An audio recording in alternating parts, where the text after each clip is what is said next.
पर सारी जानकारी आपको बताई गई है। आवेदन 9 जून से स्टार्ट किए गए हैं, 30 जून तक फॉर्म को भर सकते हैं। बाकी आप डिटेल जानकारी के लिए यहाँ पर जो नोटिफिकेशन का लिंक दिया गया है, जिस पर क्लिक करेंगे तो ये डिटेल नोटिफिकेशन डाउनलोड होकर आएगा। यहाँ पर देखेंगे ना, भर्ती जो होने वाली है असिस्टेंट के पदों पर है, जिसमें कई प्रकार की एयरपोर्ट पर आपकी भर्ती है। जैसे पटना में देखेंगे 23 पदों पर भर्ती है, अलग अलग कैटेगरी वाइज भी बताया है। इसके अलावा विजयवाड़ा में देखेंगे 24 पदों पर है, बड़ोदरा में 9 पदों पर है। इसके अलावा देखेंगे पोर्ट ब्लेयर में 3 है, गोवा में देखेंगे 53 है, चेन्नई में देखेंगे 54 है। तो इन तमाम पदों पर आप चाहे तो अप्लाई कर सकते हैं। लास्ट डेट आपको ध्यान रखना है कि 30 जून ही रखा गया है।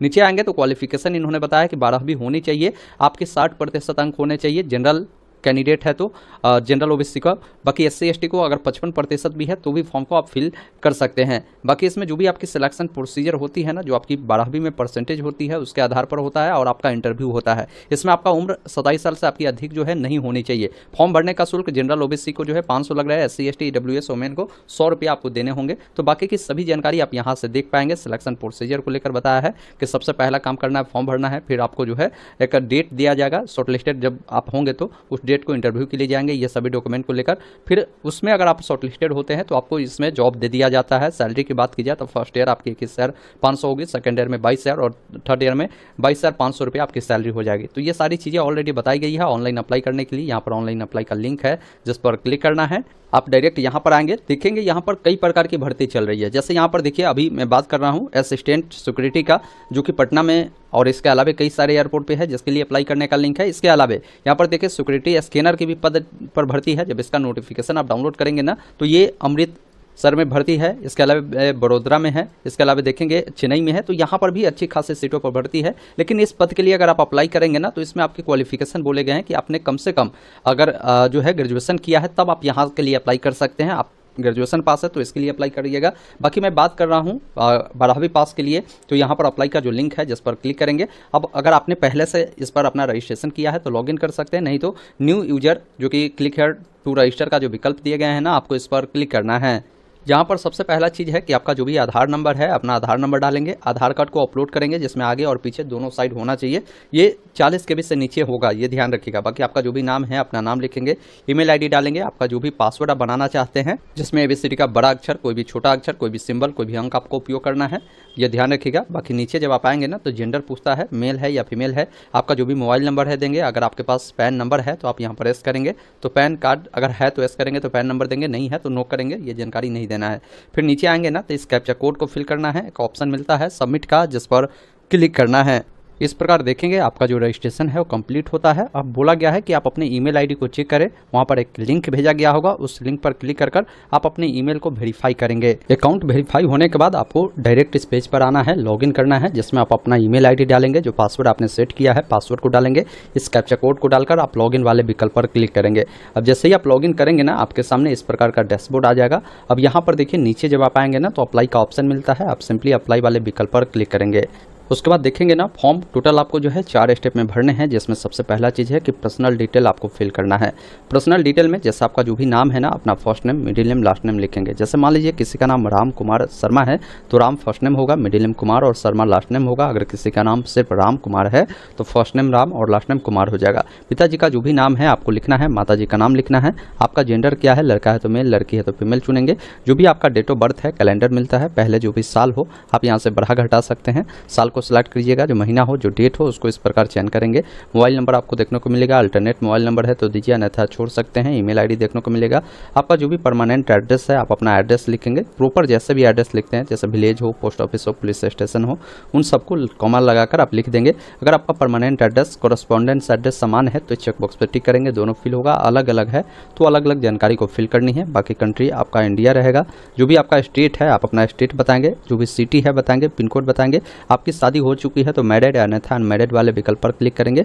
नेशनलिटी में इंडियन चुनना है। किस धर्म से आप बिलोंग करते हैं, हिंदू, मुस्लिम, सिख, ईसाई, जो भी है आपका धर्म उससे आप बताएंगे। नीचे आएंगे कैटेगरी बताएंगे कि किस कैटेगरी से आप बिलोंग करते हैं। अब यहाँ पर आपका जो भी सब कैटेगरी होगा आप बताएंगे। जैसे बीसी के केस में क्या होता है ना, ओबीसी के केस में कि आपकी अगर इनकम 8 लाख से कम होते हैं तो आप एनसीएल के तहत आते हैं, उससे अधिक होता है तो क्रीमी लेयर के तहत आते हैं। तो आप बताएंगे कि आप किसके तहत आते हैं। उसके बाद नीचे आएंगे तो आपसे पूछता है कि आपका कास्ट का क्या नाम है, बताएंगे। इसके अलावा आपको बताना है कि आप किस विलेज या किस टाउन से बिलोंग करते हैं, वो लिखेंगे। पिन कोड देंगे और जो भी आपका डिस्ट्रिक्ट है ना, डिस्ट्रिक्ट आपको यहाँ पर बतानी है। जो भी आपका स्टेट है, स्टेट बताना है। और जो भी आपका सर्टिफिकेट नंबर है वो आपको देना है। जो आपके कास्ट सर्टिफिकेट का होगा वो आप बताएंगे। यहाँ पर ओबीसी के केस में एनसीएल का मांगेगा तो एनसीएल का दे देंगे। वही एससी एसटी होंगे तो आपको अपने कास्ट सर्टिफिकेट की जानकारी देना है। सर्टिफिकेट कब इशू किया गया वो बताएंगे, कहाँ से इशू हुआ है वो आपको बताएंगे। यहाँ पर पूछ रहा है कि वर्तमान में सरकार द्वारा पिछड़ा वर्ग से मान्यता प्राप्त है, तो आप यहाँ पर है तो आप यस करेंगे। फिर यहाँ पर आपसे पूछ रहा है कि जो सर्टिफिकेट है आज के तिथि तक वैध है, तो आप यहाँ पर यस करेंगे। यहाँ पर देखिए कैटेगरी के ऊपर है, अगर आप एससी एसटी चुनते हैं तो इतने सारी जानकारी नहीं पूछेगा। वही कोई जनरल चुनेगा तो ये सब जानकारी भी आपसे नहीं पूछेगा, ये ध्यान रखिएगा। तो अपने अकॉर्डिंग ये जानकारी आप फिल करेंगे। बाकी अदर डिटेल आपसे पूछती है तो मातृ लैंग्वेज जो भी आपका है बताएंगे। आपका हाइट सेंटीमीटर में कितना है, आप कितने केजी के हैं वो बताएंगे। आधार नंबर देखने को मिल रहा है। आपका पैन नंबर है तो पैन नंबर देंगे। हालांकि ये ऑप्शनल में, जहाँ पर भी ये रेड में स्टार बना है वो जानकारी देना है। जहाँ रेड में स्टार नहीं बना वो जानकारी छोड़ सकते हैं। पासपोर्ट नंबर है तो आप यहाँ पर दे सकते हैं, अन्यथा इसको छोड़ सकते हैं। नीचे आएंगे तो अगर आप एक सर्विसमैन है तो यस करें, नहीं तो नहीं वाले विकल्प पर क्लिक करें। अगर आप पुलिस सर्विस में है तो यस करें, नहीं तो नहीं वाले विकल्प पर क्लिक करें। अगर आप किसी भी गवर्नमेंट, सेमी गवर्नमेंट, पीएसयू या ऑटोनोमस बॉडी में अगर आप काम करते हैं तो यस करें, नहीं तो नहीं वाले विकल्प पर क्लिक करें। आप पर कोई भी क्रिमिनल केसेस ये सब तो पेंडिंग नहीं है, आप नो करेंगे। नीचे आएंगे तो यहाँ पर देखिए आपसे पूछा गया है कि आपका कोई ऐसे रिलेटिव है जो एएआई क्लास में जॉब करता है, तो आप उनकी डिटेल यहाँ पर आप दे सकते हैं। ऐसा नहीं है तो डायरेक्ट सेव एंड नेक्स्ट पर क्लिक करेंगे। अब आप अगले स्टेप में आते हैं जहाँ पर क्वालिफिकेशन की जानकारी देनी है। तो क्वालिफिकेशन में सबसे पहले 10th आप ऐड करेंगे। जैसे आपने 10वीं पास किया होगा तो 10th बताएंगे। आपने इससे कब पास किया है, जो भी आपका ईयर होगा, पासिंग ईयर डालेंगे, जो भी मंथ होगा उसको डालेंगे। बाकी जो भी आपका स्कूल का नाम होगा आप स्कूल का नाम लिख देंगे।